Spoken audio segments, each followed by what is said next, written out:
तो वेलकम है दोस्तों, नमस्कार है आप सभी का। चलिए शुरू करने वाले हैं। आज हम लोग साइंस का टॉपिक क्लास 10th का, ठीक है, जो कि ऑब्जेक्टिव पूछा जाएगा। साइंस के ऑब्जेक्टिव होंगे, ठीक है, साइंस सैद्धांतिक। तो आइए देखते हैं। इसमें टोटल आपके जो है 40 क्वेश्चन पूछे गए थे ऑब्जेक्टिव से, और 2022 का पेपर है, ठीक है। और इस बार जितने भी लोग एग्जाम दे रहे हैं 2023 में या फिर 24 में, 25 में, 26 में, जब भी एग्जाम देंगे 10th के ऑब्जेक्टिव क्वेश्चन बहुत सारे टच करने वाले हैं। तो चलिए जल्दी से देख लेते हैं, ठीक है, ताकि कल या फिर परसों जब भी आप एग्जाम दे रहे हैं आपके बहुत सारे क्वेश्चन मैच कर जाएं। तो पहला क्वेश्चन है कि उत्तल दर्पण द्वारा बना प्रतिबिंब सदैव होता है। इंग्लिश में भी जो लोग पढ़ना चाहते हैं वो यहाँ पे पढ़ सकते हैं। The image formed by a concave mirror is always, ठीक है। तो इसका राइट आंसर क्या हो जाएगा? एक मिनट में तो छोटा कर लेता हूँ ये थोड़ा सा, ठीक है, तो या फिर काट ही देता हूँ, ठीक है, अच्छा रहेगा। तो देखिए, उत्तल दर्पण द्वारा बना प्रतिबिंब सदैव कैसा होता है? तो सदैव हमेशा याद रखिएगा ये जो है सीधा होता है, ठीक है, इरेक्ट होता है। आगे देखते हैं। क्वेश्चन पूछा गया है कि गोलीय दर्पण का फोकसांतर यानी कि फोकस का अंतर उसकी त्रिज्या की कितनी होती है? तो हम लोग पढ़े हैं कि F इज इक्वल टू जो है 2F इज इक्वल टू होता है R। इसी को बोलते हैं जब F इधर रह गया और R जो है ये दो इसके नीचे में आ जाएगा।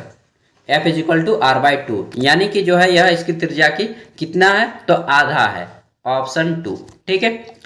नेक्स्ट देखते हैं क्वेश्चन नंबर 3। इसमें पूछा गया है कि अवतल दर्पण की फोकस दूरी कैसी होती है? अवतल दर्पण की जो है फोकस दूरी कैसी होती है? तो दोस्तों ऋणात्मक होती है, और उत्तल दर्पण की फोकस दूरी धनात्मक होती है। अगला क्वेश्चन देखते हैं, क्वेश्चन नंबर 4। इसमें पूछा गया है कि हजामती दर्पण के रूप में किसका प्रयोग किया जाता है? इंग्लिश में है कि which mirror is used as a shaving mirror. तो हम लोग जब दाढ़ी बनाते हैं, आप लोग तो अभी नहीं बनाते होंगे, 10वीं में है, हम लोग जैसे बनाते हैं ना, तो सैलून वगैरह में जब भी जाते होंगे तो वो जो आईना लगा होता है उसे कहते हैं अवतल दर्पण, ठीक है, क्योंकि वह बड़ा इमेज बनाता है, ठीक है, कॉनकेव मिरर होता है। वो कहते हैं कि जब सादगी श्रृंगार बन जाए, क्या जो है यार डायलॉग, जब सादगी श्रृंगार बन जाता है तो आईना भी शर्मा जाता है, ठीक है। देखते हैं 5वां क्वेश्चन कि गोलीय लेंस मुख्यतः कितने प्रकार के होते हैं? तो गोलीय लेंस जो है कितने प्रकार के होते हैं? 2 प्रकार के होते हैं, ठीक है। आगे देखते हैं 6ठा क्वेश्चन। तो इसमें पूछा गया है कि उत्तल लेंस द्वारा वास्तविक आवर्धित यानी कि बड़ा उत्तल लेंस द्वारा वास्तविक आवर्धित प्रतिबिंब बनता है जब वस्तु की स्थिति होती है। कहाँ कहाँ पे होती है? तो F और 2F के बीच में होती है। वस्तु की स्थिति F और 2F के बीच में होती है, ऑप्शन 2। नेक्स्ट देखते हैं क्वेश्चन नंबर 6 के बाद क्वेश्चन नंबर 7। तो इसमें पूछा गया है कि जब प्रकाश की किरण हवा से कांच में जाती है, हवा यानी कि वह क्या है? विरल माध्यम, कांच है सघन माध्यम, यानी कि विरल माध्यम से जब सघन माध्यम में जाती है तो यह अविलंब की ओर मुड़ जाती है, ठीक है, ऑप्शन 3 हो जाएगा। इंग्लिश में बोलेंगे कि टुवर्ड द नॉर्मल, ठीक है। आगे देखते हैं अगला क्वेश्चन। इसमें पूछा गया है कि लेंस की क्षमता का SI मात्रक क्या होता है? तो the SI unit of power of lens is, तो राइट आंसर हो जाएगा डाइऑप्टर, ठीक है। लेंस की क्षमता का SI मात्रक होता है डाइऑप्टर, और इसको हम लोग D से इंडिकेट करते हैं। अगला है क्वेश्चन नंबर 9। इसमें पूछा गया है कि हमारे नेत्र यानी कि जो हमारा आंख है में कैसा लेंस पाया जाता है? तो दोस्तों हमारे आंख में जो है उत्तल लेंस पाया जाता है, ऑप्शन 2, ठीक है, उत्तल लेंस कॉनकेव। नेक्स्ट देखते हैं अगला क्वेश्चन। इसमें पूछा गया है कि आंख के लेंस की वक्रता त्रिज्या को नियंत्रित करती है, कौन करती है? तो पक्षमाभी पेशियां, इंग्लिश में बोलते हैं सिलिवरी मसल्स, ठीक है, ऑप्शन 3। अगले देखते हैं 11 नंबर क्वेश्चन। तो इसमें पूछा गया है कि स्पष्ट दृष्टि की अधिकतम दूरी मानक है। स्पष्ट दृष्टि की अधिकतम दूरी कितनी होती है? तो यह होती है, अधिकतम पूछा है, ठीक है, अधिकतम होगा जितना दूर तक आप देख पाएंगे, चांद, सूरज, तारा, कोई लिमिट नहीं है, ठीक है। लेकिन जब न्यूनतम पूछ दे मिनिमम, तब हो जाएगा 25 सेंटीमीटर, ऑप्शन 1, ठीक है। लेकिन यहाँ पे अधिकतम पूछा है तो अनंत होगा, ऑप्शन 4, ठीक है, इन्फिनिटी। 12 नंबर क्वेश्चन देखते हैं। इसमें पूछा गया है कि अवतल लेंस के चश्मे का उपयोग करके किस दृष्टि दोष को दूर किया जा सकता है? तो दोस्तों हम लोग अवतल लेंस के चश्मे का उपयोग करते हैं निकट दृष्टि दोष को दूर करने के लिए, ठीक है। एक मैं थोड़ा सा दिखा देना चाहता हूँ। देखिए साइड में आपको ये जो बॉक्स दिख रहा है, इसी से आँख का जो है विजन पता करते हैं हम लोग किस देख लीजिए, आँख चेकअप इसी मशीन से होता है और एक मशीन होता है इसमें आपको लिखाए होंगे, ठीक है, बिंदु बिंदु टाइप से। तो मैं किसी दिन आराम से आपको दिखाऊंगा ये सारी चीज़ें, ठीक है। यहाँ पे बहुत सारे होते हैं, आपको पहचानना होता है। चलिए काम की बात करते हैं, आप थोड़ा सा दिखा दिए ताकि आप लोग को भी आउट ऑफ नॉलेज भी मिलता रहना चाहिए, ठीक है। नेक्स्ट क्वेश्चन देखते हैं। तो क्वेश्चन नंबर 13, इसमें पूछा गया है कि अवतल लेंस के चश्मे का उपयोग निकट दृष्टि दोष और दूर दृष्टि दोष के लिए उत्तल लेंस, इसको भी याद कर लीजिएगा। क्वेश्चन है कि तारे का टिमटिमाना प्रकाश के किस घटना का दर्शाता है। तो तारे का टिमटिमाना जो है प्रकाश का अपवर्तन होता है। और अगर पूछ ले कि क्या बोलते हैं यार उसको, क्वेश्चन आता है कि रेगिस्तान में जो है आपको मरीचिका बनता है, उसका क्या कारण होता है। तो उसका कारण होता है पूर्ण आंतरिक परावर्तन, ठीक है, टोटल इंटरनल रिफ्लेक्शन जिसको बोलते हैं। और तारे का टिमटिमाना हो गया आपका प्रकाश का अपवर्तन। आगे देखते हैं। क्वेश्चन है कि किसी अभिक्रिया में भाग लेने वाले पदार्थ कहलाते हैं। तो किसी भी अभिक्रिया में जो सब्सटेंस है वे भाग लेते हैं तो उसको हम लोग क्या बोलते हैं, अभिकारक, ठीक है। ऑप्शन 3, इंग्लिश में रिएक्टेंट बोलते हैं। 15 नंबर क्वेश्चन देखिए, इसमें पूछा गया है कि समीकरण Ca यानी कि calcium CaCO3 calcium carbonate plus उसमें उष्मा दी गई तो यो क्या बन गया, यो बन गया मेरा भाई CaO यानी कि कैल्शियम ऑक्साइड यानी कि चूना प्लस CO2 यानी कि कार्बन डाइऑक्साइड। तो किस प्रकार की अभिक्रिया है। तो दोस्तों यह जो है एक प्रकार का वियोजन अभिक्रिया है। इसको हम लोग अपघटन अभिक्रिया भी बोलते हैं। वियोजन अभिक्रिया को अपघटन अभिक्रिया भी बोलते हैं, इंग्लिश में बोलेंगे डिकम्पोजिशन, ठीक है। ऑप्शन 2। 16 नंबर क्वेश्चन देखिए, इसमें पूछा गया है कि शोषण कैसी रासायनिक अभिक्रिया है। तो शोषण जो है एक प्रकार का उष्माक्षेपी अभिक्रिया है, ऑप्शन 1, क्योंकि इसमें उष्मा का जो है निष्कासन होता है, ठीक है। एक्जोथर्मिक हो जाएगा, ऑप्शन 1 इंग्लिश में एक्जोथर्मिक। आगे देखते हैं 17 नंबर क्वेश्चन। तो इसका आंसर यार निम्न में से कौन सी अभिक्रिया नहीं है। देखिए इसको संतुलन करना पड़ेगा और इसको मैं नहीं कर पाया, ठीक है। तो मैंने सभी क्वेश्चन को बहुत सेफली किया है, केवल एक ही क्वेश्चन है 17 नंबर क्वेश्चन जिसको मैं अच्छा से नहीं कर पाया क्योंकि मुझे फॉर्मूला वगैरह भूल गया हूँ यार, ठीक है। 18 नंबर क्वेश्चन है कि निम्न में कौन संतुलित समीकरण है। तो इसका राइट आंसर क्या हो जाएगा, देखिए 2 नंबर हो जाएगा 3Fe, यहाँ पे 3Fe है, इधर भी देखिए Fe3, यहाँ पे O4 है, यहाँ पर भी 4 गो है क्योंकि 4H2O है तो यहाँ पर भी हो गया। फिर 4H2O यानी कि 2 4 दूना 8, तो यहाँ पे देखिए सेम टाइप से उधर भी है, ठीक है। तो ये संतुलित हो गया, ऑप्शन 2, यानी कि आयरन प्लस यहाँ पे जल का रिएक्शन करवाया गया है, इसमें iron oxide plus hydrogen gas बन रहा है। आगे देखते हैं क्वेश्चन नंबर 19, इसमें पूछा गया है कि अभिक्रिया ZnO यानी कि जिंक ऑक्साइड प्लस C यानी कि कार्बन, तो क्या बन गया, जिंक प्लस कार्बन मोनोऑक्साइड बन गया। तो यह किस प्रकार की अभिक्रिया है। तो इसका राइट आंसर हो जाएगा, यह एक प्रकार का, इसमें पूछा गया है कि किसका उपचयन होता है। तो इसमें कार्बन मोनोऑक्साइड का उपचयन होता है, CO होता है कार्बन मोनोऑक्साइड। यह एक प्रकार का जहरीला गैस होता है, जब आप लकड़ी को जलाते हैं तो यह गैस निकलता है, ठीक है। आगे देखते हैं क्वेश्चन पूछा गया है कि निम्न कौन सा पदार्थ लाल लिटमस पत्र को नीला कर देता है। तो राइट आंसर हो जाएगा जो है अम्ल जो है लाल लिटमस पत्र को नीला कर देता है, राइट आंसर हो जाएगा एसिड, ठीक है। 21 नंबर क्वेश्चन देखते हैं। तो इसमें पूछा गया है कि निम्न में कौन दुर्बल अम्ल है, ठीक है, कौन सा एक वीक एसिड है। तो देखिए एक सिंपल सा मैं बात बता देता हूँ, आपको याद रह जाएगा कि जिस एसिड को हम लोग इजीली खा सकते हैं वह दुर्बल एसिड है, क्योंकि दुर्बल आदमी मालूम है ना कि जो चीज़ दुर्बल होता है उसी को आप खा सकते हैं। अगर हाई एसिड रहेगा तो खाएंगे तो सारी आंतड़ियाँ हमारी गल जाएंगी यार, चेहरा जल जाएगा, पूरा गल जाएगा, ठीक है।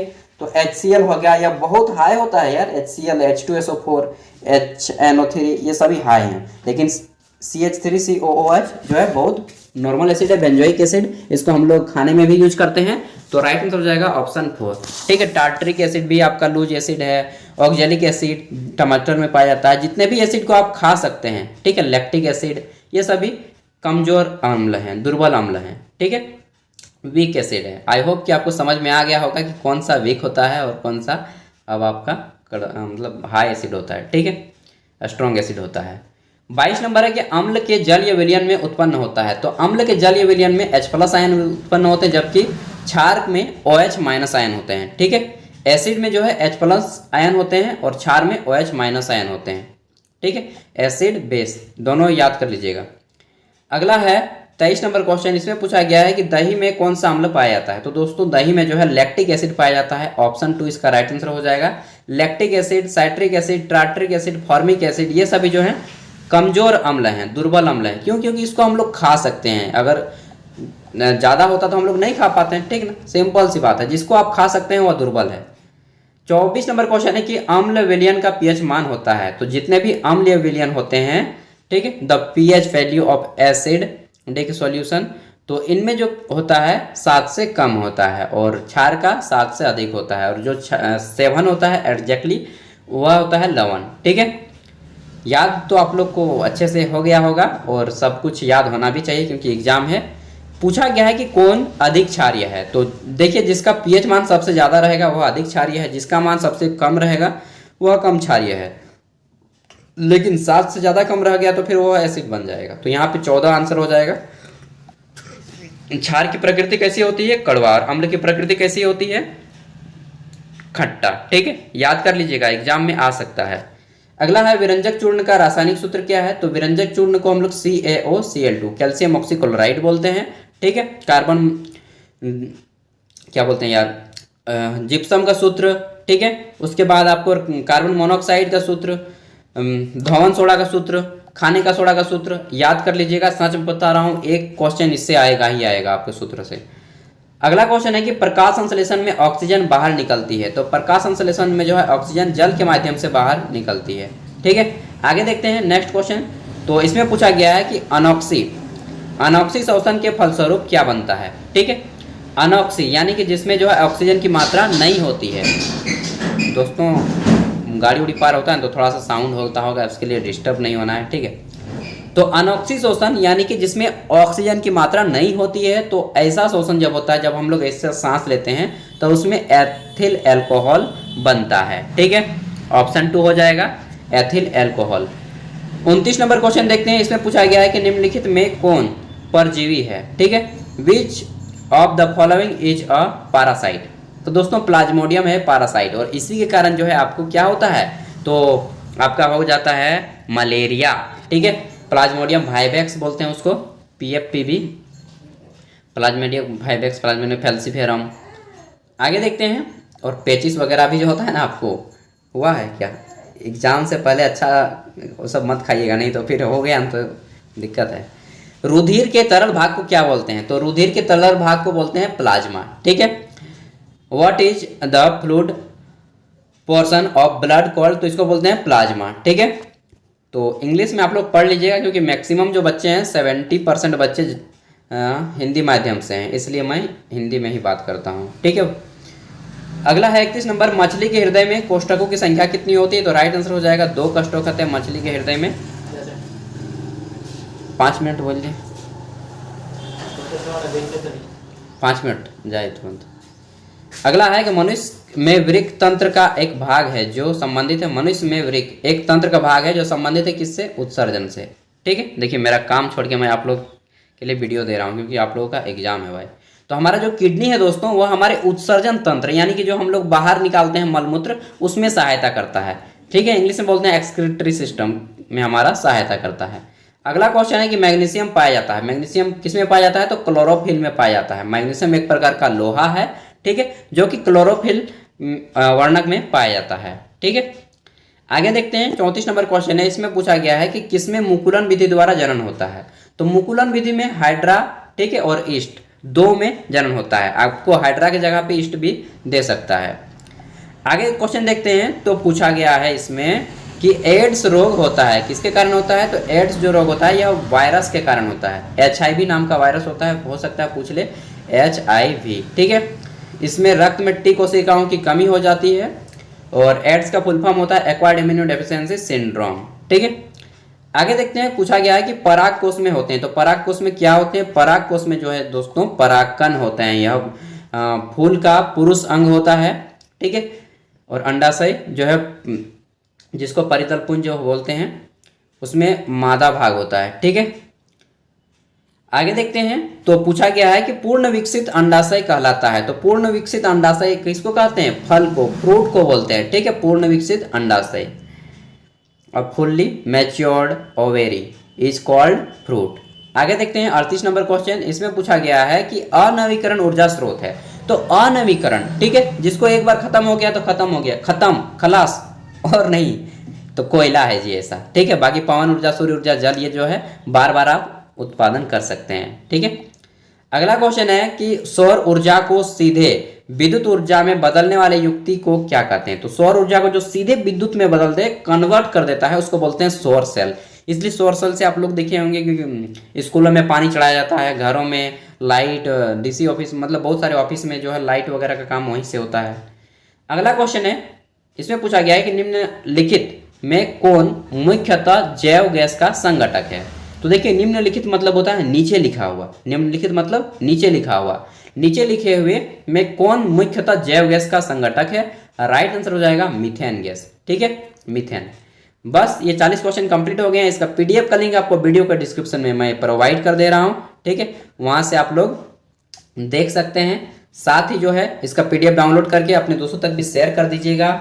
एंड जितने भी क्वेश्चन है मैं सबको अपलोड कर ही दिया हूँ, almost 11 class, 12 class, BA, MA, जितने भी होते हैं, पीजी, ठीक है, सब के मैं कर देता हूँ यार, ताकि आप लोग इजीली पढ़ें और अच्छा होता है, ठीक है, जो भी होता है। Thank you, all the best. मेरी ओर से एक भी क्वेश्चन आपको नहीं छोड़ना एग्जाम में, चाहे आपको आए या ना आए, टिक लगाना ही है, ठीक है। थैंक यू, मेरी ओर से बाय। मुझे भी थोड़ा काम है, चलता हूँ।